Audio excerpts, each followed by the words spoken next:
Hello विद्यार्थियों, मैं सुमित मंगल, उड़ान एकेडमी इंदुपुरी भोपाल से। तो आज हम लोग जिस मुद्दे पर चर्चा करने वाले हैं वो भारत पाकिस्तान का मुद्दा है। 22 अप्रैल 2025 को पाकिस्तानी आतंकियों ने भारत के जम्मू श्रीनगर के पहलगांव की बेसरन घाटी पर जो हमला किया और उस हमले में हमारे 26 निर्दोष भारतीयों की मृत्यु हो गई। और इसी तरीके से भारत और पाकिस्तान के बीच जो मनमुटाव का एक लंबा दौर चल रहा था, वो दौर जो है वो अब एक खाई के रूप में तब्दील हो गया। अगर हम बात करें तो इस समय भारत और पाकिस्तान के बीच कई ऐसे मुद्दे हुए थे जो एक लंबे समय तक चले आ रहे थे, और उन लंबे मुद्दों को जो है समय समय पर हम लोगों ने शांतिपूर्वक तरीके से निपटाने का प्रयास किया। लेकिन 1960 में किया गया सिंधु जल समझौता हमने रद्द कर दिया है, और दूसरी तरफ पाकिस्तान ने भी एक्शन लेते हुए एक शिमला समझौता जो उन्होंने 1971 में किया था उसे उन्होंने रद्द कर दिया है। आखिर ये शिमला समझौता क्या है और शिमला समझौता की क्या रूपरेखा थी? आखिर ऐसा क्या हुआ कि शिमला समझौता हुआ, और शिमला समझौता किए जाने के पीछे क्या क्या प्रावधान थे, क्या घटना घटित हुई थी? आज हम इस पर चर्चा करेंगे और ये जानने का प्रयास करेंगे कि शिमला समझौता करने से भारत और पाकिस्तान दोनों के बीच क्या फायदे और नुकसान हुए। कहानी को प्रारंभ करने से पहले हमें यह जानना चाहिए कि भारत और पाकिस्तान में यह मुद्दा क्यों उठा। 1947 में भारत आजाद हुआ। 14 अगस्त 1947 को एक देश बना जो आतंकवाद का गढ़ था, और वो है पाकिस्तान। पाकिस्तान जब बना तो पाकिस्तान अकेला पश्चिमी भारत में स्थित नहीं था, यानी उत्तर पश्चिम भारत में स्थित नहीं था, बल्कि पाकिस्तान के दो टुकड़े किए। पहला पश्चिमी पाकिस्तान यानी वेस्टर्न पाकिस्तान, और दूसरा जो बंगाल में स्थित है जिसे आज हम बांग्लादेश के नाम से जानते हैं, वो है ईस्टर्न पाकिस्तान। यानी एक वेस्टर्न पाकिस्तान और एक ईस्टर्न पाकिस्तान। दोनों की सीमाएं भारत से लगी हुई हैं, और दोनों की सीमाएं भारत से लगे होने की वजह से भारत जो है उन दोनों देशों से सामान्यतः तरीके से उलझा रहता है। बांग्लादेशी पाकिस्तानी बीच बीच में जो है प्रॉब्लम भारत के लिए क्रिएट करते रहते हैं। लेकिन अगर देखा जाए तो पश्चिमी पाकिस्तान ने पूर्वी पाकिस्तान का एक लंबे समय तक शोषण किया।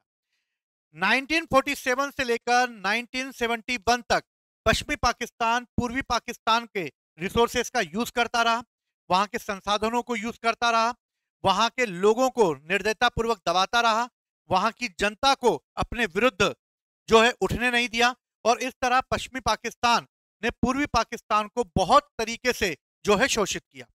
वहां के बंदरगाह चटगांव खुलना जैसे बंदरगाहों का अपने लिए प्रयोग किया। इसके अलावा वहां पर रहने वाले मुसलमानों को भी उन्होंने मुसलमान नहीं माना, और वहां पर भी उनके साथ दुर्व्यवहार किया। पश्चिमी पाकिस्तान ने यानी कि वेस्टर्न पाकिस्तान ने पूरी तरीके से ईस्टर्न पाकिस्तान को नेग्लेक्ट करके रखा, यानी कि उसे दबाने का प्रयास किया। अगर हम देखा जाए तो दोनों के बीच एक बहुत ही भौतिक दूरी थी, क्योंकि एक जो है वो नॉर्थ वेस्ट में था और एक ईस्ट में था, और वहां तक जाने में या तो हवाई रूट का प्रयोग किया जाता या फिर समुद्र के रास्ते से होकर वहां पहुंचा जा सकता था। संस्कृति के रूप में देखा जाए तो दोनों में अंतर था। यानी संस्कृति के रूप में देखा जाए तो उर्दू भाषा बोलने वाला पश्चिमी पाकिस्तान था, और पूर्वी पाकिस्तान बांग्ला भाषा को बोलता था। यानी देखा जाए तो इस समय भाषा के आधार पर भी भिन्नता थी, संस्कृति के आधार पर भी यानी कल्चर के हिसाब से भी भिन्नता थी। और दूसरी इंपॉर्टेंट चीज, इकोनॉमिकल रूप से वेस्टर्न पाकिस्तान ने ईस्टर्न पाकिस्तान का पूरा शोषण किया और उन्हें इकोनॉमिकल रूप से ऊपर नहीं उठने दिया। इसी के परिणाम स्वरूप ईस्टर्न पाकिस्तान के लोग अपने आप को पाकिस्तान से जुदा करना चाहते थे, अलग करना चाहते थे। यानी कि अगर देखा जाए तो पूर्वी पाकिस्तान हमेशा इस बात के लिए तिलमिला रहा था कि किसी तरीके से पश्चिमी पाकिस्तान उन्हें छोड़ दे। लेकिन पश्चिमी पाकिस्तान ने वहां की जनता के साथ जो दुर्व्यवहार किया, उसी दुर्व्यवहार के कारण एक युद्ध चालू हुआ जिसे हम कहते हैं 1971 का वॉर। भले ही ये बांग्लादेश के मुद्दे को लेकर लड़ा गया, लेकिन इसमें पाकिस्तान को भारतीय सेना ने सिर्फ 13 दिन में पराजित कर दिया, और 13 दिन की इस युद्ध में पाकिस्तान को मुंह की खानी पड़ी, और फिर पाकिस्तान को गिड़गिड़ाते हुए भारत के पास आना पड़ा। और भारत के साथ एक समझौता करना पड़ा, जिसे हम वर्तमान में शिमला समझौता कहते हैं। ये जो समझौता है, अगर पाकिस्तान रद्द भी कर देता है तो भारत को ठेंगा कोई फर्क नहीं पड़ने वाला, क्योंकि भारत वैसे भी शिमला समझौते को अभी तक मानता आ रहा था, लेकिन पहलगाम की घटना के बाद अगर पाकिस्तान चाहता है कि ये शिमला समझौता रद्द हो जाए तो पाकिस्तान को इसका ही खामियाजा भुगतना पड़ेगा। भारत को इससे कोई भी फर्क नहीं पड़ेगा।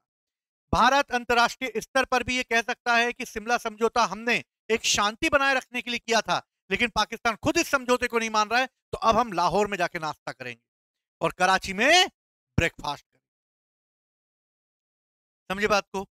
तो अब इस कहानी को हम जानते हैं कि आखिर ये कहानी कैसे चालू हुई, कैसे शिमला समझौता की रूपरेखा तैयार की गई और क्या कारण रहे भारत, बांग्लादेश और पाकिस्तान के बीच, और कैसे एशिया का एक मानचित्र चेंज किया गया, एक मैप तैयार किया गया और इस तरह बांग्लादेश एक नए देश के रूप में उभर कर आया और एशिया में एक नए देश का आगमन हुआ, जिसे हम कहते हैं बांग्लादेश। ये उड़ान अकेडमी की टीम है। आप कई लोग इससे परिचित होंगे, जो परिचित नहीं है वो परिचित हो जाएं। दूसरी इंपॉर्टेंट चीज है, ये सरकारी सेवा के लिए एक तटस्थ टीम है जो आपका समय समय पे मार्गदर्शन करती रहेगी। दूसरा, हम लोग टेक्निकल और नॉन टेक्निकल दोनों तरीके से आप लोगों के लिए गवर्नमेंट एग्जाम की प्रिपरेशन कराएंगे।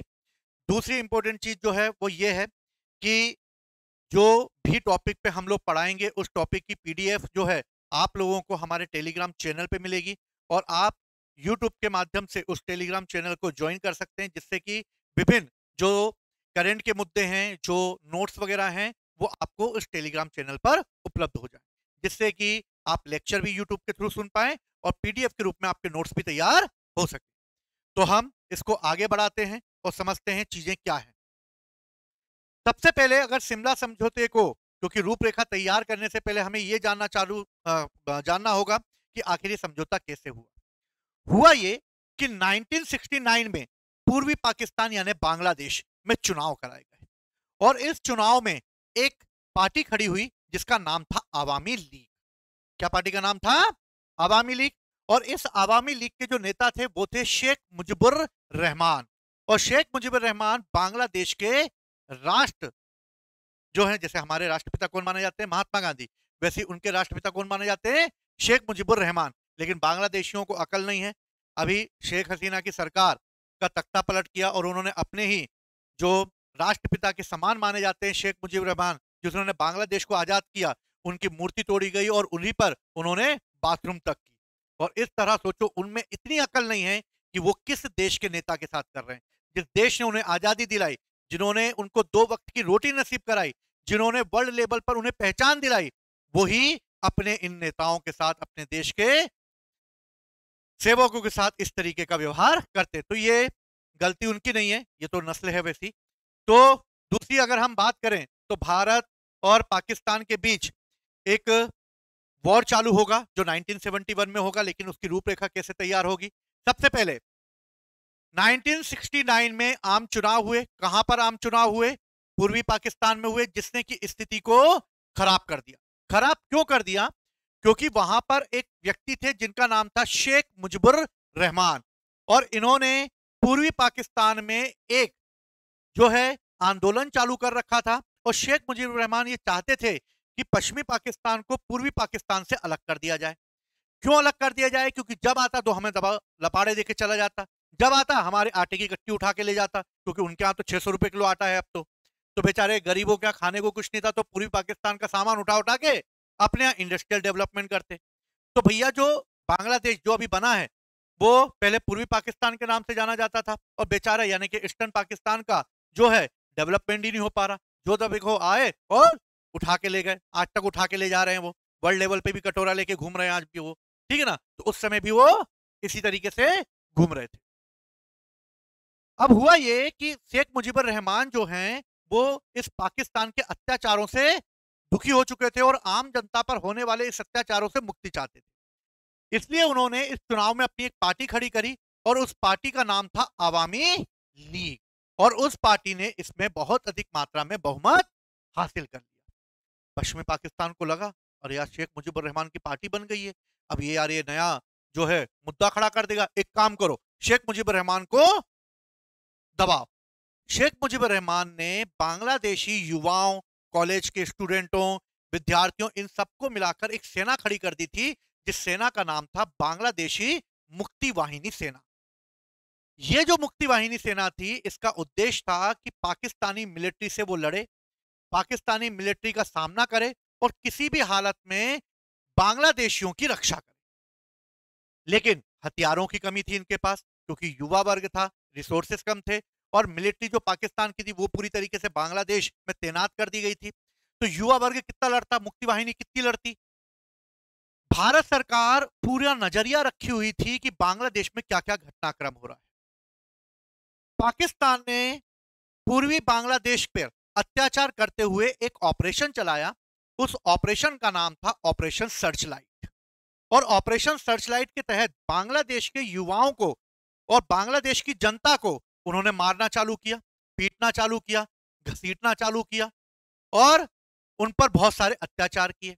अब बांग्लादेशी घबरा गए और बांग्लादेशियों को लगा भैया यार ये आकर हमारी बैंड बजा रहे हैं, मुसलमान मुसलमान है, हम भी मुसलमान हैं, बस ये कि हम बांग्ला भाषा बोलते हैं, ये उर्दू भाषा बोलते हैं, ये अपने आप को प्योर पाकिस्तान मांग रहे हैं, चाचा ये भी कोई प्योर पाकिस्तान नहीं, सब कन्वर्ट है सबके सब, और ये हमें भी परेशान कर रहे हैं। पर आते और बांग्लादेशियों को मारते।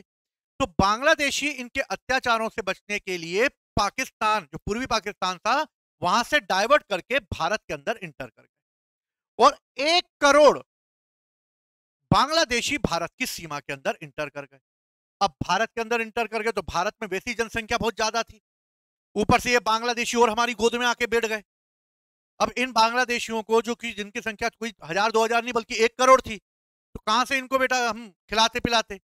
और उस समय भारत की प्रधानमंत्री थी इंदिरा गांधी, और इंदिरा गांधी ने बोला कि भैया एक काम करो, ये बांग्लादेश का मैटर बिगड़ रहा है, एक काम करो कि ये जो 1 करोड़ पॉपुलेशन जो अंदर इंटर हो गई है, इनको वापस बांग्लादेश भेजो। अब ये बांग्लादेश कैसे भेजें भैया, ये तो भग के यहाँ पे आ रहा है, हाथ जोड़ रहा है, भैया हमें रख लो, हमें रख लो, हमें रख लो, भारत में रह लो, भारत में रहने दो, भारत में रहने दो। अरे हम कहां से रहने दे भैया, तुम और पॉपुलेशन लाके 1 करोड़ आए हो, 10 साल बाद देखेंगे तुम 50 करोड़ हो जाओगे, भाई हमारे लिए माथा पच्ची पैदा हो जाएगी। तो एक काम करो तुम भैया वापस अपने देश लेटो। इंदिरा गांधी ने बोला भैया मैं मदद कर दूंगी शेख मुजीबुर रहमान, तुम्हारी तुम्हारी कौन सी सेना है, बोले मेरी मुक्ति वाहिनी सेना है। तो बोला ठीक है, मुक्ति वाहिनी सेना को हमारी भारतीय सेना मदद करेगी, लेकिन लड़ेगी नहीं, क्योंकि अगर लड़ेगी तो वो पाकिस्तान बोलेगा युद्ध चालू कर दिया, युद्ध चालू कर दिया। हम युद्ध चालू नहीं कर रहे, हम तुम्हें बाहर से मदद कर रहे। पर मुक्ति वाहिनी में इतनी ताकत नहीं थी कि वो पाकिस्तानी मिलिट्री से लड़ पाए। और इंदिरा गांधी ने सोचा कि भैया पाकिस्तान, यानी पूर्वी पाकिस्तान के जो ये बांग्लादेशी भारत के अंदर इंटर हुए हैं, एक काम करते हैं, बांग्लादेश की जमीन को हम जितनी हो सके हथियाते हैं और इन बांग्लादेशियों को ट्रांसफर कर देते हैं बांग्लादेश। भैया तुम जाओ अपने रास्ते, हमें अपने यहाँ रहने दो, हम नहीं चाहते तुम 1 करोड़ से 50 करोड़ हो। अब ठीक है भाई, इंदिरा गांधी ने सोचा। दूसरी तरफ पाकिस्तान में देखा जाए तो पाकिस्तान में इस समय जो राष्ट्रपति था वो था याहिया खान। ये चच्चा भी एकदम फुल फॉर्म में चल रहे थे मार्केट में उस समय। और वेस्टर्न पाकिस्तान में ये सत्ता पर बैठे हुए थे, और याहिया खान जो हैं वो इस सत्ता को त्यागने को तैयार नहीं थे। तो पाकिस्तान में भी तनाव पैदा हो चुका था, और पाकिस्तान में भी एक लहर चल रही थी कि याहिया खान की जगह राजनीतिक नई पार्टियों को गद्दी पर बिठाया जाए। दूसरी तरफ जुल्फिकार भुट्टो इस समय वहां के राष्ट्रपति बनने के लिए तैयार बैठे हुए थे मार्केट में। टू कोट वोट टाई वाई लगा के एकदम जुल्फिकार भुट्टो तैयार हो गए, भुट्टा खाते खाते आ गए। अब भाई क्या किया जाए। दूसरी तरफ भारत में दोनों पाकिस्तानों के बीच ज्योग्राफिकल यानी कि डिस्टेंस बहुत ज्यादा था, एक उस तरफ एक इस तरफ। भाई साहब अगर लेटर भी पहुंचाएंगे तो 4 दिन में लेटर पहुंचेगा, आदमी की तो बात ही दूर है। कल्चर दोनों का चेंज, एक वो बांग्लादेश बोलते हैं और एक उर्दू बोलते हैं। तीसरे इकोनॉमिकल, वो डेवलप हो रहा है, ये बेचारा गरीब हो रहा है। इसका जूट वगैरह जो भी है सबका सब ये ले जाते हैं अपनी फैक्ट्री में बना बुनू के एकदम कट्टे तैयार करके, बोरी तैयार कर करके बेच रहे मार्केट में। अब ये बेचारे बांग्लादेशी कुछ कर नहीं पा रहे क्योंकि इनके पूरे रिसोर्सेज का यूज पाकिस्तान में हो रहा है। इंदिरा गांधी उस समय भारत की प्रधानमंत्री थी और इन्होंने पूरी जो है नजर गड़ाई हुई थी। उन्होंने सोचा कि क्यों ना अधिक से अधिक जमीन बांग्लादेश की ली जाए, और जो 1 करोड़ शरणार्थी भारत के अंदर इंटर कर गए हैं उनको वापस से डाइवर्ट करा जाए उस तरफ। और इस तरह भारतीय सेना ने बांग्लादेशी मुक्ति वाहिनी सेना का साथ देने का निर्णय लिया और दोनों के प्रयासों से अब आगे का काम चलाया जाएगा। समझ में आ रही कहानी यहां तक? अब क्या किया जाए भैया? इस युद्ध को तो बांग्लादेश को कुछ करना ही पड़ेगा, वरना बांग्लादेश की बैंड बज जानी है, यानी पूर्वी पाकिस्तान की। हुआ यह कि भारत के जनरल थे के सिंह। इस समय भारत के सेना प्रमुख मानेक शाह थे, लेकिन जनरल कौन थे? के सिंह।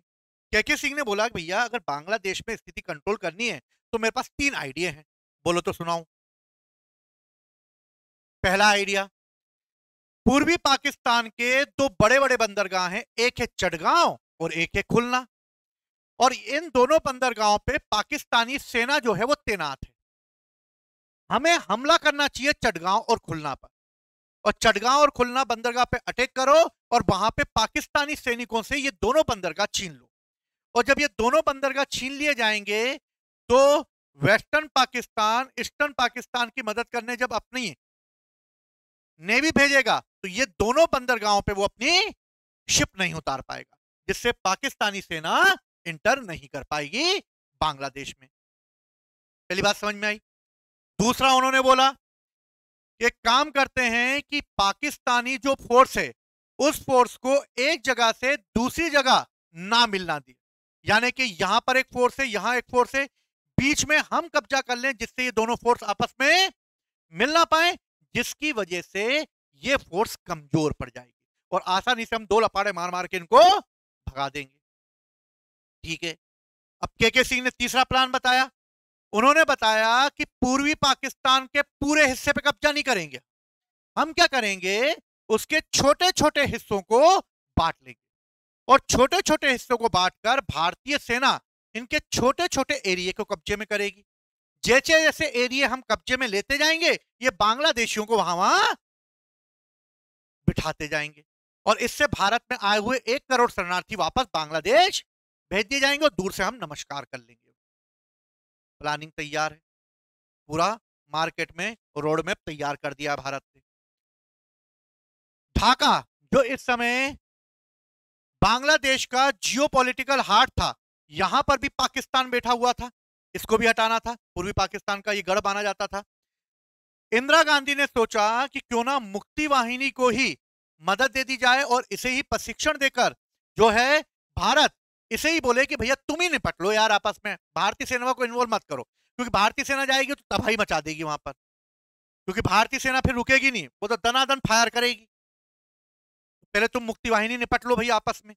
लेकिन मुक्ति वाहिनी जो थी वो अकेले अपने दम पर पाकिस्तानी सेना से निपट नहीं पाती, और जब वो अकेली नहीं निपट पाती तो इससे क्या होता, मुक्ति वाहिनी हार जाती और बांग्लादेशियों पर वापस कब्जा कर लेते कौन? पाकिस्तान। उन्होंने इस बात का अंदाजा नहीं लगाया कि भारतीय सेना जो है, मतलब पाकिस्तानी सेना जो है वो इस तरीके से बांग्लादेशियों पर अत्याचार करेगी। इंदिरा गांधी ने बोला भैया उसी का मुल्क है, रहने वाले भी मुसलमान ही हैं, ये भी मुसलमान वो भी मुसलमान, दोनों बाद में मिलकर भैया मैं मुसलमान तुम मुसलमान, चलो जनसंख्या बढ़ाएं। तो ऐसा तो होगा नहीं। तो भैया अब क्या किया जाए? अब हमें क्या पता था भैया वो जनसंख्या नहीं बढ़ाएंगे बल्कि जनसंख्या खत्म करने लगेंगे, और बांग्लादेशियों को मारना चालू कर दिया लोगों ने। जब बांग्लादेशियों को मारना चालू कर दिया तो इंदिरा गांधी को लगा यार ये तो यार बैंड बजाने लग गए यहां पर और मारने लगे, और इस तरह शरणार्थियों की संख्या भारत में और बढ़ने लगी। इंदिरा गांधी को लगा भैया यार तो ये तो बम विस्फोट कर देंगे यहां पर आकर। तब नवंबर तक आते आते पूर्वी पाकिस्तान में शरणार्थियों की संख्या लगातार बढ़ती चली गई और ये करीबन 1 करोड़ के पार कर गई। हमारे लिए टेंशन बढ़ती गई कि हम अपनी संख्या को संभाले कि इनकी संख्या को संभाले। आजादी के पहले ही हमें मुसलमान इतने सारे देके चले गए थे ये, ठीक है ना, वो तो अच्छा रहा पाकिस्तान में नहीं गए वो मुसलमान, वरना आज वो भी 600 रुपए का आटा खरीद रहे होते और लाल लाल टमाटर की जगह हरे हरे कच्चे टमाटर खा रहे होते और अपनी बेगम को 10 रुपए का पेट्रोल डला के कराची घुमा रहे होते। समझ गए? उनके पास रिसोर्सेज वैसे ही नहीं है गरीबों के पास। तो अच्छा जो भारत में रह गए उनकी तकदीर अच्छी थी, जो चले गए उनके पूर्वज उनकी स्थिति खराब हो गई बेचारों की। अब वो बोल रहे होंगे क्या अब्बू जान इधर आ गए यार, अच्छा दादा परदादा रह जाते भारत में तो कम से कम डेवलपमेंट कंट्री में काम कर लेते। अब जबरदस्ती आके हम फटफटी घूम रहे हैं 100 सीसी की गाड़ी पे हैं, ऊपर से बेगम को और बिठा लिया तो 100 सीट की पिकअप ही नहीं ले पा रही। ठीक। अब क्या हुआ? अब ये हुआ कि भैया शरणार्थियों की संख्या लगातार बढ़ती जा रही है और भारतीय सेना जो थी उसने बोला कि भैया एक काम करते हैं, मुक्ति वाहिनी सेना कमजोर पड़ गई है। बोले हाँ भैया कमजोर पड़ गई है, तो अब क्या करें उसका? तो उस समय हमारे एक जनरल थे जिनका नाम था शमशेर सिंह। शमशेर सिंह मेहता ने बोला एक काम करो, मुक्ति वाहिनी कमजोर है ना, बनी रहने दो, हम उससे खुफिया इंफॉर्मेशन निकलवाएंगे और ये पता करेंगे कि भैया बांग्लादेश में कहां कहां पाकिस्तानी मिलिट्री अपना कैंप बना रही है और कहां कहां पर वो एक्टिवेट हो रही है। तो जब हमें मुक्ति वाहिनी से ये सूचना मिलेगी तो हम खुद पहुंच जाएंगे, और चाचा कैसे, और भगा देंगे उनको। समझ गए? यानी कि इससे हमें मुक्ति वाहिनी से क्या मिलेगी? इंफॉर्मेशन मिलेगी, क्योंकि ये हमें लड़ने में मदद पैदा करेगी। तो मुक्ति वाहिनी को बनाए रखा जाएगा। अब घटना आगे बढ़ी। आगे क्या बढ़ी? पूर्वी पाकिस्तान पर पश्चिमी पाकिस्तान ने लगातार अत्याचार किए और इतने अत्याचार का हमें अनुमान नहीं था कि वो इस तरीके से अपने भाई मुसलमानों को मारेंगे और महिलाओं के साथ इतना दुर्व्यवहार करेंगे वो। पाकिस्तान ने पूर्वी पाकिस्तान को दबाने के लिए एक ऑपरेशन चलाया। उस ऑपरेशन का नाम था ऑपरेशन सर्च लाइट। उन्होंने दे लाइट ही लाइट मारी और इतनी लाइट मारी कि मार्च 97 को पाकिस्तानी सेना ने ऑपरेशन सर्चलाइट चलाते हुए पूर्वी पाकिस्तान में जो आंदोलन चल रहा था, जो उन्हें आजादी के लिए चलाया जा रहा था, वहां पे युवाओं को खड़ा करके गोलियों से भून दिया और यूनिवर्सिटी में आग लगा दी और इस तरह कई लोगों को मौत के घाट उतार दिया इन पाकिस्तानी मिलिट्री ने। इस बढ़ते हुए अत्याचारों के कारण भारत में शरणार्थियों का संकट धीरे धीरे बढ़ने लगा और अप्रैल 1971 तक आते आते इंदिरा गांधी को भी लगने लगा कि अब इन अत्याचारों के विरुद्ध भारत को भी खड़े हो जाना चाहिए और युद्ध चालू कर देना चाहिए।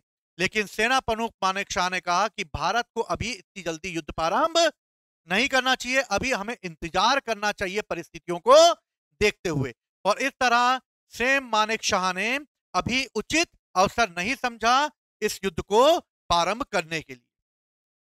दूसरी तरफ पाकिस्तान अब दो मोर्चे पर खड़ा है। पहला मोर्चा ये वेस्टर्न पाकिस्तान है और यहां पर ईस्टर्न पाकिस्तान है। अब हुआ ये कि यहां पर तो जनता को दबाने के लिए उसने कौन सा ऑपरेशन चला रखा है? Operation Searchlight. और दूसरा तरफ उसने 3 दिसंबर को भारत के विरुद्ध भी युद्ध की घोषणा कर दी और भारत के विरुद्ध युद्ध की घोषणा करते हुए उसने एक ऑपरेशन चला दिया जिसका नाम था ऑपरेशन चंगेज। हाँ, और 3 दिसंबर पर भारत पर अटैक कर दिया। कब किया भारत पर अटैक पाकिस्तान ने? 3 दिसंबर 1971 को। और कौन सा ऑपरेशन चलाया? ऑपरेशन चंगेज खां। और भारत के 8 भारतीय वायुसेना के अड्डों पर हमला कर दिया, जिसमें श्रीनगर में स्थित कई ठिकाने थे, जैसे श्रीनगर हो गया, पठानकोट हो गया, अंबाला हो गया, आगरा हो गया, जोधपुर हो गया, जैसलमेर हो गया, भुंज हो गया और जामनगर हो गया। भुंज पर एक मूवी बनी अजय देवगन की, देखी होगी तुम लोगों ने, किस तरीके से पाकिस्तान ने हमारी हवाई पट्टियां तोड़ दी थी और किस तरह बहादुरी से हमने उस हवाई पट्टी की मजबूत की वापस से गांव के लोगों से मिलकर हवाई पट्टी को तैयार करवाया था। और इस तरह उन्होंने हमले कर दिए और हमारे कई वायुसेना की हवाई पट्टियों को तोड़ दिया। भारत ने समझ लिया मार्केट में अभी उत्तर आया है तो भैया अब इसको फुलटूस देना है क्या? जवाब। और इस तरह भारत को अब पूर्वी और पश्चिमी दोनों मोर्चों पे लड़ना था, यानी इंडिया को यहां भी लड़ना था और इंडिया को यहां भी लड़ना था, क्योंकि यहां पर स्थिति भारत के विरुद्ध हो रही थी, क्योंकि शरणार्थी घुसते जा रहे थे, यहां पर गृह युद्ध बन चुका था। दूसरा ये चंगेज खां लेकर आ गया। अब चंगेज खां लाए या जंगेज खां, अपने को कोई फर्क पड़ेगा नहीं, इनकी अभी चवन्नी उतारते हैं इनकी अभी। तो अब क्या किया जाए भैया? तो भैया पाकिस्तानी सेना भारत के अंदर इंटर हो रही है और भारत जो है अब समझ गया है कि ये चच्चा लोगों से लड़ने की उम्मीद तो है नहीं ज्यादा। अब हुआ ये कि ये भारत के अंदर इंटर होने के लिए जैसलमेर के रास्ते भारत के अंदर अपने टैंक लेने के लिए आए। जब ये टैंक लेने के लिए अंदर घुसे, तो जब ये टैंक लेने के लिए अंदर आए तो भारतीय सेना को पता लग गया कि भैया ये जैसलमेर के लोंगेवाला से अंदर होने वाले हैं। वहां पर मात्र हमारे कितने जवान तैनात थे? 120 तैनात थे। और ये 120 जवानों को आसानी से इनको लगता था कि हरा देंगे। उनको क्या पता था गीदड़ों के सामने शेर खड़ा हुआ है और 120 शेर खड़े हुए हैं। एक खड़ा होगा वही भारी पड़ जाता, यहां तो 120 खड़े हुए थे। अब लोंगेवाला में जैसे ही वो घुसे अंदर, तो भारतीय सेना के पास ऑर्डिनरी कम थी, यानी कि गोला बारूद हमारे पास कम था। जो थोड़ा बहुत था वो हमने रास्ते में बिछा दिया। अब ये टैंकर तो घुसेंगे क्योंकि खुला रास्ता है, तो हमारे पास बारूद कम था, तो हमने गांव वालों से उनके खाने के टिफिन लिए, उन टिफिन में ईंटें भरी और ईंट भर भर के हमने यहां पर लगा दिए। अब पाकिस्तान की जो है सेना आगे बढ़ी। जैसे ही वो आगे बढ़ी तो आगे तो हमने बारूद बिछाया, पीछे तो हमने उनको बेवकूफ बनाया है। आगे बढ़े और यहीं पे फटाके फूटना चालू है, भाड़ भाड़ भाड़ भाड़, और इनके जो टैंक थे वो फूटने लगे और टैंक जो है वो तबाह होने लगे। तो पाकिस्तान समझ गया भैया ओ बैंड बजने वाली है, अल्लाह तुम ही बचाओगे भैया, वापस हो जाओ। और इस तरह उनके टैंक फूटने लगे, उनको लगा आगे और बारूद होगा और टैंक बर्बाद होंगे, तो उन्होंने अपने टैंक को रिवर्स ले लिया पीछे की ओर। और जैसे ही रिवर्स लिया तो हमने बेवकूफ और पाकिस्तानियों को हमने पहली बार इस युद्ध में बेवकूफ बना दिया और पाकिस्तान लोंगेवाला से अंदर नहीं घुस पाए। और इस तरह हमारे ईंटों के बने हुए बारूदों ने ही उनकी हटिया खड़ी कर दी। ठीक है, और इस तरह पाकिस्तानी सेना को हमने दांत खट्टे करते हुए उनके टैंकों को बुरी तरीके से तबाह कर दिया। समझ में आ रहा बोर? ठीक है, मतलब तुमने अधूरियां कहानी सुनी होंगी सब। ठीक है, अब भारत की नौसेना की बारी आई। भारतीय नौसेना ने बोला भैया हो तुमने हमारे अड्डों पे हमला किया ना, हमारी हवाई पट्टियां टूटी, अब देखो हम तुम्हारी क्या बैंड बजाते हैं। और भारतीय नौसेना ने दो ऑपरेशन चलाए, एक चलाया ऑपरेशन टाइटेंड और एक चलाया ऑपरेशन त्रिशूल। उन्होंने बोला अब जो दारेंगे ना त्रिशूल, तो बेटा 3 मुंह वाला होता है त्रिशूल, भगवान शिव का हथियार है, अब देखना कहां कहां लगेगा तुम्हें वो। और भारतीय नौसेना ने 4 दिसंबर को, वो घटना लोंगेवाला में होगी 3 दिसंबर को, और हमले करेंगे हमारे हवाई पट्टे पर, और 4 दिसंबर को हम ऑपरेशन टाइटेंड और त्रिशूल चला देंगे। और इस तरह हमारे भारतीय जहाज उतर आएंगे कहां पर? अरब सागर में। और हमारी एंटीशिप मिसाइलें जो दागना चालू होंगी कि कराची बंदरगाह में लोगों को पता ही नहीं चलेगा, वहीं वो जर्दा रगड़ रहे होंगे, इतने में आके बम बम करके हमारी मिसाइलें गिरेंगी। और जैसे ही गिले करेंगी और कराची बंदरगाह को भारी नुकसान उठाना पड़ेगा, जो उनका मेन पोर्ट होता था। वहीं से वो आते थे, वहीं से जाते थे, वहीं खा रहे, वहीं लेट रहे थे वो, तो क्योंकि कराची बंदरगाह के अलावा उनके पास कौन सा महत्वपूर्ण बंदरगाह है? वही एक बंदरगाह है, उसी पे वो उछलते रहते थे। और कराची बंदरगाह की हमने बैंड बजा दी। अब तुम बेटा यहां से, मतलब यहां कराची बंदरगाह से अब तुम जाके दिखाओ चटगांव, क्योंकि अपनी मिलिट्री या तो वो यहां से पहुंचाएंगे, हमने इसको ब्लॉक कर दिया, उड़ के तो दिखा बेटा, यहीं से फायर करके तुम्हारे, अगर हमने उड़ाए नहीं है कबूतर, और तुम्हारे इधर से जहाजों को ब्लॉक कर दिया। अब ऑपरेशन जो हमने चलाया, उस ऑपरेशन की वजह से 4 दिसंबर के दिन हम लोग अपना इंडियन नेवी डे मनाते हैं। कब मनाते हैं? 4 दिसंबर को, क्योंकि हमारी नेवी ने कराची बंदरगाह को बैंड बजा दी।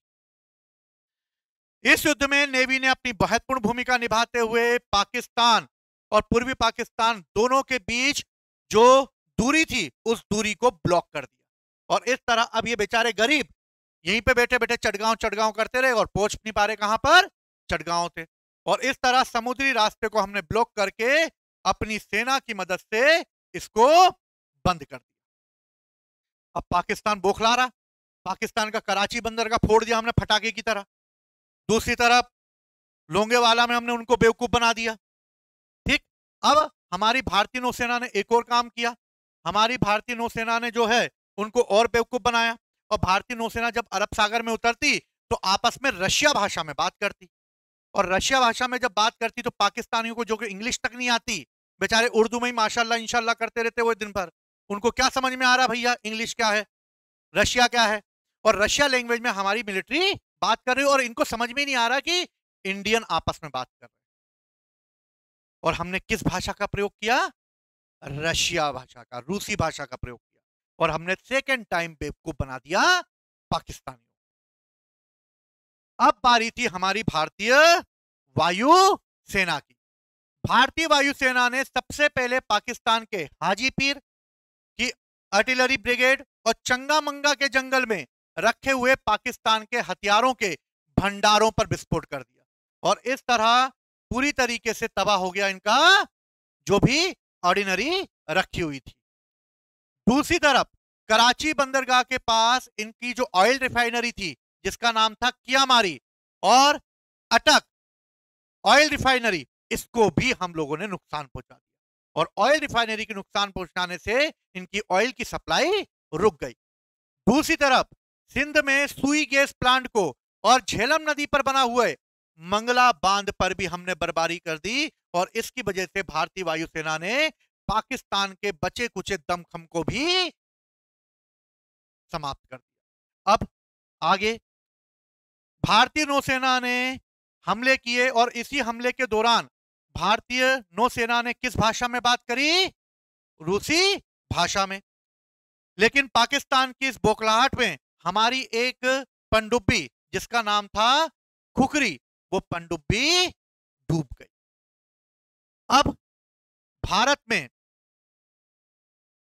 ढाका जो इस समय पूर्वी पाकिस्तान का केंद्र बना हुआ था, उस ढाका की गवर्नमेंट हाउस पर हमने कब्जा कर लिया और हमारी मिग 21 और हंटर विमानों ने जो बम फाड़ी फोड़ी ढाका में, तो वहां का जनरल जो था नियाजी, उसको मनोवैज्ञानिक रूप से हमने कमजोर कर दिया और निजामी जो था यानी कि नियाजी जो था वो अब किसी भी तरीके से उसको ये लगने लगा कि इस युद्ध में उसकी पराजय हो सकती है और इस तरह वो धीरे धीरे कमजोर होने लगा। दूसरी तरफ हमारी एक पनडुब्बी हुआ करती थी, हमारा एक आईएनएस हुआ करता था जिसका नाम था आईएनएस विक्रांत। क्या था? आईएनएस विक्रांत।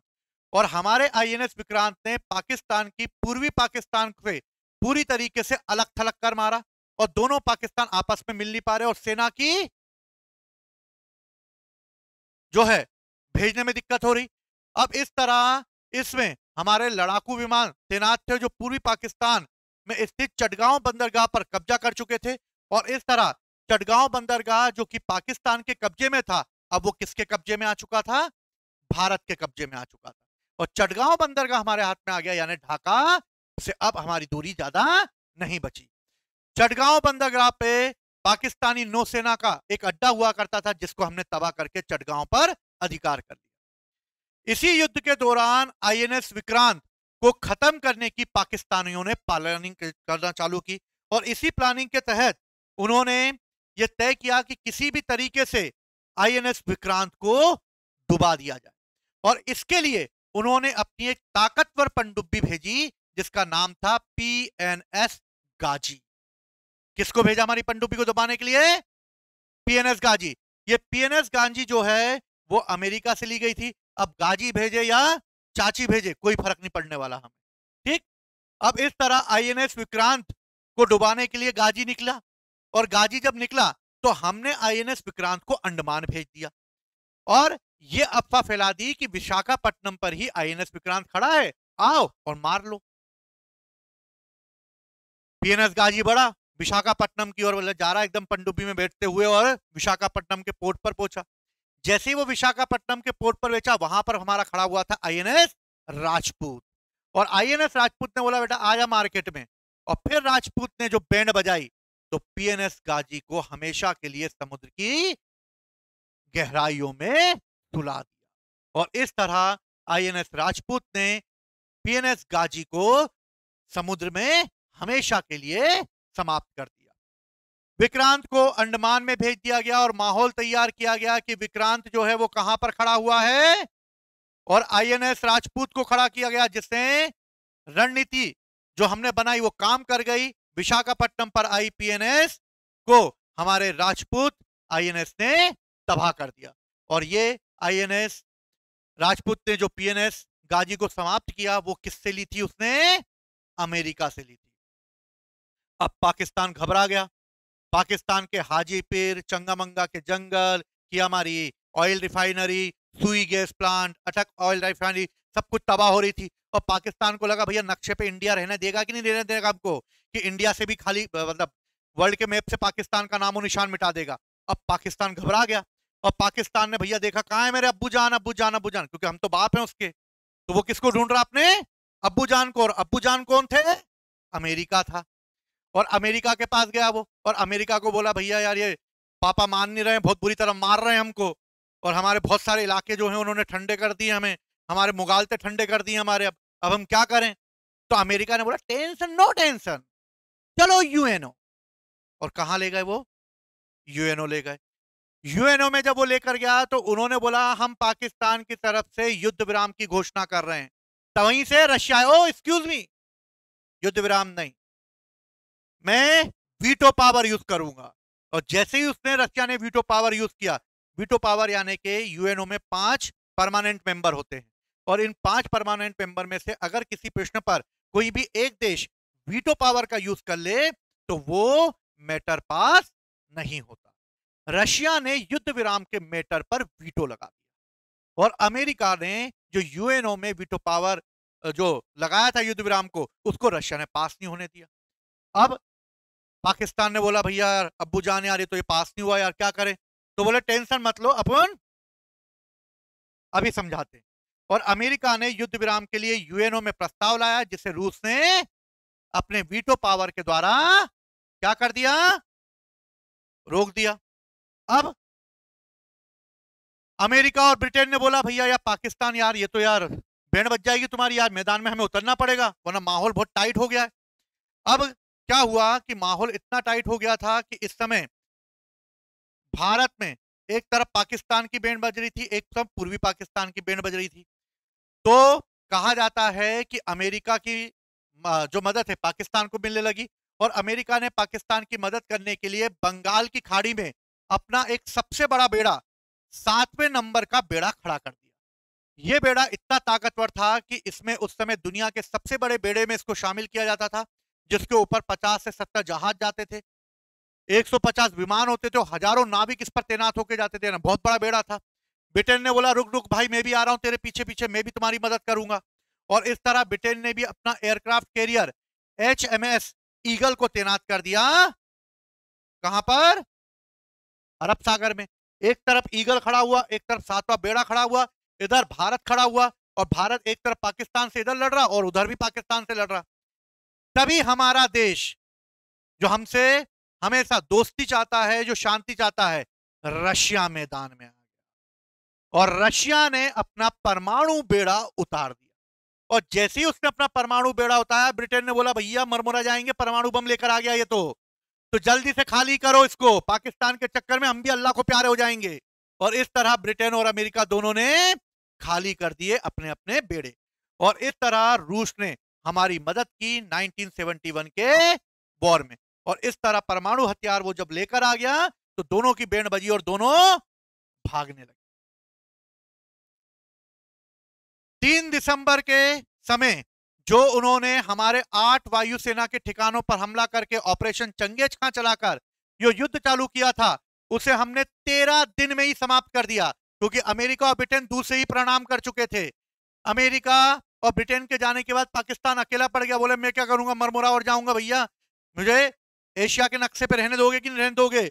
और इस तरह 16 दिसंबर को मात्र 13 दिन में ही हमने 1971 का वॉर समाप्त कर दिया। समझ में आई बात? ढाका में पाकिस्तान के लेफ्टिनेंट जनरल AK निजामी और भारत के लेफ्टिनेंट जनरल जगजीत सिंह अरोड़ा ने निजामी को कहा कि तुम्हें आधे घंटे का समय दे रहा हूं मैं, आधे घंटे के अंतर्गत या तो भारतीय सेना के सामने आत्मसमर्पण करो कि सबकी कनपटी बजाऊं। और इस तरह जगजीत सिंह अरोड़ा ने जैसी आधे घंटे का समय दिया तो भारतीय सैनिकों के सामने 93,000 सैनिकों ने, यानी 93,000 सैनिकों ने सरेंडर कर दिया।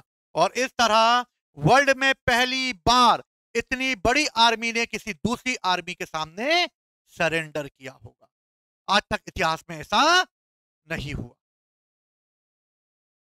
1971 में लड़ाई हारने के बाद पाकिस्तान में राष्ट्रपति याहिया खान की सरकार गिर गई और उसे इस्तीफा देना पड़ा, और फिर हमारे जुल्फिकार भुट्टो वहां के राष्ट्रपति बने, जो बाद में वहां के प्रधानमंत्री के पद पर भी विराजमान हुए। जुल्फिकार भुट्टो ने 20 दिसंबर 1971 को पाकिस्तान के राष्ट्रपति के रूप में पदभार ग्रहण किया, यानी कि पद पर बैठा, और जुल्फिकार भुट्टो ने भुट्टा खाते खाते बोला कि भैया पाकिस्तान भले युद्ध हार गया हो, लेकिन मैं आपसे वादा करता हूं कि बांग्लादेश को वापस से पाकिस्तान में मिला के दिखाऊंगा। और पाकिस्तानी सेना के जितने भी अधिकारी हैं सबको उसने बर्खास्त कर दिया, और इस तरह भारत ने इस युद्ध को जीत लिया, और इस युद्ध को विजय दिवस और बांग्लादेश ने विजय दिवस के रूप में मनाने का निर्णय लिया। दूसरी तरफ अब हम वॉर जीत चुके थे, 93,000 सैनिकों को हमने वापस कर दिया, पाकिस्तान की हमने 13,000 वर्ग किलोमीटर की भूमि को भी हथिया लिया, लेकिन भारत हमेशा शांति प्रिय देश रहा है, किसी की जमीन पर वो अपना अधिकार नहीं जमाता, इसलिए हमने उनकी 13,000 स्क्वायर किलोमीटर की जमीन भी उन्हें वापस कर दी। ले गरीब ले जा, वैसे भी तू यार क्या करेगा। अब हम शिमला समझौता देखते क्या हुआ। भारत पाक वॉर हुआ, और भारत पाक वॉर के तहत दिसंबर 71 में, यानी 1971 में, दिसंबर 1971 में यह वॉर लड़ा गया। शिमला समझौते के लिए दोनों देश तैयार हुए, और 28 जून 1972 को इसकी रूपरेखा तैयार की गई। 2 जुलाई 1972 पर इस पे हस्ताक्षर किए गए। 1 जुलाई 1972 तक अभी तक कुछ भी समझौते पर रणनीति नहीं बनाई गई। जुल्फिकार भुट्टो तैयार नहीं थे, क्योंकि बांग्लादेश जा चुका था, यानी सोचो पाकिस्तान का बायां हाथ काट कर फेंक दिया गया, क्योंकि बांग्लादेश तो चला गया ना। अब पाकिस्तान मिचला कि भैया पाकिस्तान का आधा हिस्सा उधर चला गया है, एक नया देश बन गया है। तो जुल्फिकार भुट्टो ने सोचा कि भैया किसी भी तरीके से बन जाए बात, और पूर्वी पाकिस्तान वहां से बस पाकिस्तान को मिल जाए। लेकिन हमने बोल दिया नो मीन्स नो, अब वो एक देश बनेगा। और इस तरह रात को जुल्फिकार भुट्टो सोने गए, और जब सुबह उठे तो उन्होंने सोचा होगा रात भर काय को भारत से पंगा लेना, 2 लपाड़े और पड़ेंगे यहीं पे बैठे बैठे, शिमला में तो थी वो, तो इससे अच्छा भैया समझा जो था मान लो। और 2 जुलाई 1972 को ये शिमला समझौता पर हस्ताक्षर कर दिए जुल्फिकार भुट्टो ने। कहां पर हुआ? शिमला के बर्नेस कोर्ट में हुआ, जो आज राजभवन के रूप में जाना जाता है हिमाचल प्रदेश में। 7 अगस्त 1972 में हमने इसको मोहर लगा दी। पाकिस्तान का इस समय तत्कालिक प्रधानमंत्री जो थे वो थे जुल्फिकार अली भुट्टो। कौन थे? और उनकी पत्नी बनर्जी भुट्टो भी अभी आई थी। कौन आई थी? उनकी बेटी बनर्जी भुट्टो। और इनका बेटा जो है अभी वो ज्यादा ही उछल रहा है अभी, और कह रहा है कि अगर सिंधु नदी के जल के पानी को रोक दिया तो हम खून की नदियां बहा देंगे। और में है ही कितना खून, जानवरों को मार मार के तो वो खाते हैं दिन भर, उनके अंदर कौन सा खून बचा होगा? ठीक है ना, खून भी उनका नकली हो चुका होगा। हैं कभी पढ़ोगे तो अरे हम माशाल्लाह वो ट्रेन के नीचे आ जाएंगे भारत के। हाँ तो आ जाना, मरने के लिए तैयार हो, लड़ तो सकते नहीं हो, ट्रेन के नीचे ही आना तुम हमारे, ठीक है ना, तो लड़ तो पाओगे नहीं, हम जान निछावर कर देंगे, कर देना फिर ट्रेन के नीचे मर मर के। तो भैया बनर्जी भुट्टो के साथ आए, और उन्होंने भैया कसम खा के आए थे घास की रोटी खाने लेंगे भले ही, पर हम हजारों वर्षों तक भारत के साथ युद्ध लड़ेंगे। अरे चच्चा जान वहां बोल के आए थे, यहां तो तुम समझौता करने आ गए अब, और आज तक बेचारे घास की रोटी खा रहे हैं, 600 रुपए किलो आटा ले रहे होंगे, ठीक है ना, और 100 सीसी की गाड़ी पर बेगम को लाहौर घुमा रहे होंगे। अब क्या हुआ भैया? हुआ ये कि शिमला समझौता हुआ, और शिमला समझौता में अब क्या क्या चीजें निर्धारित की जाएंगी। तो भैया शिमला समझौता में हमने क्या किया? पहली बात, भारत पाकिस्तान के बीच कश्मीर सहित जितने भी विवाद हैं उनका विवाद हम आपस में सुलझाएंगे, ठीक है। कोई भी एरा गेरा नत्थु खेरा बीच में नहीं आएगा, वरना पता लगे अपने अब्बू जान अमेरिका को बीच में ले आओ। कोई तीसरा बीच में नहीं आएगा, पहला पॉइंट। समझ में आया? कोई भी इंटरनेशनल लेवल पे नहीं जाओगे तुम, जो भी मुद्दा होगा हमसे निपटो, ठीक? हम बात करेंगे इस पे। 17 दिसंबर 1971 को यानी पाकिस्तानी सेना ने अपना आत्मसमर्पण कर दिया 93,000 सैनिकों के साथ। दोनों देशों की सेनाएं जिस स्थिति में थी उसी स्थिति में रहेंगी और इन दोनों सेनाओं के बीच एक लाइन खींची गई जिसे वास्तविक नियंत्रण रेखा यानी एलओसी यानी लाइन ऑफ कंट्रोल कहा गया, और इस रेखा का कोई भी उल्लंघन नहीं करेगा। एलओसी का कोई भी उल्लंघन नहीं करेगा, लेकिन हम तो पाकिस्तानी हैं, हम तो उल्लंघन करेंगे। उस समय पाकिस्तान की अड़ी पड़ी थी, इसलिए भारत ने जो जो बोला जुल्फिकार भुट्टो साइन मार के आगे अपने आड़े तिरछे से करके, क्योंकि अड़ी पड़ी थी, अब कर रहा था सिग्नेचर। लेकिन पाकिस्तान है, बात तो आएगा नहीं। युद्ध बंदियों की क्या की जाएगी? अदला बदली ले लो, हाँ तुम्हारे सैनिक वैसे यहां पे रह गए तो और संख्या बढ़ाएंगे। पाकिस्तान किसको मान्यता देगा? बेचारे का हाथ काट दिया हमने। बांग्लादेश एक नया देश बनेगा।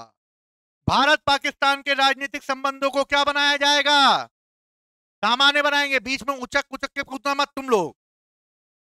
व्यापार को हम फिर से शुरू करेंगे, तुम्हारे पास खाने पीने को कुछ नहीं, हम देंगे तुम्हें, ठीक? कश्मीर को कंट्रोल लाइन के रूप में रखा जाएगा, बीच में कूद कूद के दीवारें आना मत हमारे इधर। एक दूसरे के विरुद्ध ना तो हम बल का प्रयोग करेंगे, तुम तो बल कभी जीवन में प्रयोग कर ही नहीं पाओगे, छुप छुप कर मारने वाले लोग हो तुम लोग। प्रादेशिक अखंडता की अवहेलना नहीं करेंगे, जब देखो घुस जाते हो। अभी हमारे पहलगांव में घुसकर तुमने निर्दोष लोगों को मार दिया है। और ना ही एक दूसरे के राजनीतिक स्वतंत्रता में किसी प्रकार का कोई भी हस्तक्षेप इंटरफेयर करेंगे। दोनों ही सरकारें एक दूसरे के विरुद्ध कोई प्रचार नहीं करेगी। पाकिस्तान जब देखो आग उगलता रहेगा, हैं? शरीर में मांस नहीं, चलेंगे लड़ने, चलो ठीक है। और समाचार प्रोत्साहन देगी जिसमें संबंधों में मित्रता दिखाई दे। विज्ञान और संस्कृति के क्षेत्र में आपसी आदान प्रदान करेंगे। विज्ञान में उनको साइंस कोस थीटा तो आता नहीं है, मैथ का मतलब H2SO4 तो समझ नहीं पाए, तो विज्ञान के मामले में भी फेल है वो, ठीक है। दूसरा, संचार के माध्यम में बेचारे अभी भी मोटोरोला लोग घूम रहे हैं, और टेलीग्राफ सेवा, समुद्री सेवा, इन सभी में हम उनका सहयोग करेंगे, टिंडा करेंगे हम उनका। तो ये सब बातें बड़ी बड़ी हमने कर दी उनके साथ कि भैया ठीक है, पर वो तो मालूम था कि वो औकात दिखाएगा अपनी, बिगड़ा हुआ जो है गरीब बच्चा है हमारा वो। तो भारत ने पश्चिमी सीमा पर युद्ध में लगभग 13,000 वर्ग किलोमीटर की जमीन हमने ले ली थी, हमने उसे वापस कर दिया। ले जा, खुश रहे, बेगम को बोलना काजू कतली खाए। दोनों देशों में 17 दिसंबर 1971 को युद्ध विराम रेखा के रूप में नियंत्रण रेखा खोज दी गई, और यह तय हुआ कि 20 दिन के अंतर्गत दोनों सेनाएं अपनी अपनी जगह पर पीछे चली जाएंगी। यह भी तय हुआ कि भविष्य में सरकारें के अध्यक्ष और अधिकारी आपस में मिलते जुलते रहेंगे, संबंधों को प्रगाढ़ बनाते रहेंगे। लेकिन पाकिस्तान को कौन समझाए? पाकिस्तान मानने वालों में से देश नहीं था, इसलिए पाकिस्तान ने बार बार शिमला समझौते का उल्लंघन किया।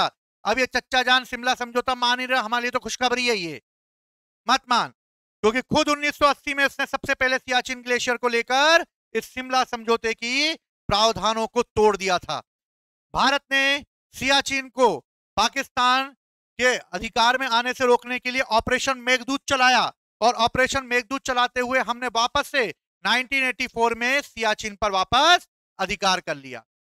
भाई साहब फिर नहीं माना, कारगिल में छुपकर हमें मारने की तैयारी की उसने, और 99 में वो ऊपर पहाड़ी इलाकों पर पहुंचकर ठंड के समय जब गांव खाली कर दिए जाते हैं, ये चच्चा जान लोग ऊपर पहाड़ों पर चढ़ गए और हमारे सैनिकों को उन्होंने देख देख के गोली मारी। लेकिन तब भी भारतीय आर्मी ने इनका मुंह तोड़ जवाब देके पूरी पाकिस्तानी सेना को वापस पीछे धकेल दिया, और कारगिल पर वापस हमने विजय प्राप्त की। कश्मीर को लेकर भी लगातार वो तनाव पैदा करता रहा। पाकिस्तान हमेशा कश्मीर के मुद्दों को यूनाइटेड नेशन और इस्लामिक सहयोगों के द्वारा आजाद कराने की बात करता रहे। किस कश्मीर को आजाद कराने की बात करता? वो खुद बेचारे उनसे परेशान होकर घूम रहे हैं, और इस तरह अंतरराष्ट्रीय मंचों पर उठाता रहा और लगातार सीज फायर का उल्लंघन करता रहा। वर्तमान में शिमला समझौता इसलिए महत्वपूर्ण है क्योंकि पाकिस्तान ने शिमला समझौते को रद्द कर दिया है और एक बार फिर यह चर्चा का केंद्र बन चुका है। लेकिन पाकिस्तान के साथ हमने भी सिंधु जल संबंधी जो संधि थी उसको रद्द कर दिया, अटारी सीमा चौकी को हमने बंद कर दिया और पाकिस्तान में जितने भी सैन्य सलाहकार हैं और राजनयिक हैं इन्हें तत्काल बोला कि भैया अपने अपने घर के लिए रवाना हो लो, भारत में कोई नहीं दिखना चाहिए मार्केट में हमें। और इस तरह हमने जो है शिमला समझौते की शर्तों का हमेशा पालन किया, लेकिन पाकिस्तान ने हमेशा शिमला समझौते का उल्लंघन किया। तो बेटा अब बारी हमारी, ठीक है। तो समझ में आया भारत पाकिस्तान वॉर 1971 किस तरीके से हमने लड़ा, इसको किस तरीके से हमने विजय हासिल करी और किस तरीके से शिमला समझौता हुआ, उसमें क्या क्या प्रावधान थे और पाकिस्तान किस तरीके से शिमला समझौते का उल्लंघन कर रहा है, ठीक है। तो ये पीडीएफ तुम लोगों को टेलीग्राम चैनल पे मिल जाएगी, यूट्यूब पे टेलीग्राम की लिंक डली हुई है, उस पर जाके तुम टेलीग्राम ज्वाइन कर सकते हो और इसको और बेहतर समझने के लिए तुम अपने नोट्स भी बना सकते हो, ठीक है। तो जय हिंद, जय भारत।